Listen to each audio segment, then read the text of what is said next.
Hello everyone, today I will be presenting on histology and histological techniques. Histology is a fascinating branch of science that allows us to look at the microscopic structures of biological tissues.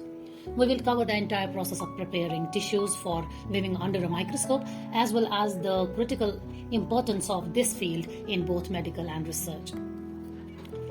So, what is histology? Simply put, it's the scientific study of microscopic structures of biological tissues. To do this, we cannot just look at a tissue with the naked eye. The process requires a series of steps to prepare a tissue specimen so it can be viewed properly under the microscope. This field is essential for understanding how our bodies are built at a cellular level. Tissue preparation for microscopy. Preparing a tissue sample is arguably the most crucial step in studying it microscopically. Most tissues are too thick for light to pass through, which is why we must slice them into extremely thin sections using a specialized instrument called a microtome. Once prepared, we can use a light compound microscope to examine the tissue by transmitting a beam of light through the specimen. The process of tissue preparation. The first step in tissue preparation is obtaining the specimen. This is where a fresh tissue sample is carefully collected. Next comes fixation. The tissue is placed in a chemical solution like formalin to stop all biological activities and preserve its structure as closely as possible to its living state. After fixation, we move to dehydration.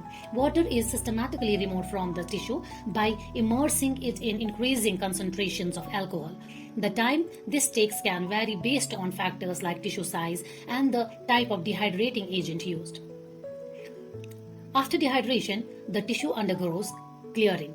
The tissue, which is now full of alcohol, is placed in a solvent like xylene. This solvent removes the alcohol and makes the tissue transparent. The most important purpose of clearing is to prepare the tissue for the next step, embedding, because the paraffin wax we will use is not soluble in alcohol. This ensures the wax can fully infiltrate the tissue. Finally, we have embedding, where the tissue is soaked in liquid paraffin wax that cools and solidifies into a firm block. This block is then carefully trimmed to get it ready for cutting. Using a microtome, the block is then cut into incredibly thin slices, often just a few micrometers thick. This process is called sectioning. The tissue slice is now prepared for staining. We apply dyes like hematoxylin and eosin to add colors to the tissue. This is crucial because without these dyes, the cellular components would be transparent and impossible to see. After staining, the final slice is carefully placed onto a glass slide and sealed. This step is called mounting. Now we are ready to microscopic examination. The mounted slide is placed on the microscope stage. A trained professional like a pathologist examines the tissue at different magnification. This involves careful observation and analysis, where the professional looks at the cellular structure and notes any abnormality or sign of disease. Based on these findings, they make a diagnosis and reporting, which become a critical part of patient's medical record.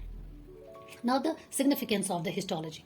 Histology is a fundamental part of medicines and biological research because it provides a microscopic view of tissues, revealing their structure and organization. Its importance is best seen in two key areas. First is medical diagnosis, specifically in a subfield called histopathology. It's considered the gold standard for diagnosing many diseases. For example, in cancer diagnosis, a pathologist can examine a tissue biopsy to identify cancerous cells, determine the type of tumors and guide treatment. It also helps in diagnosing other conditions like inflammations, infections, etc.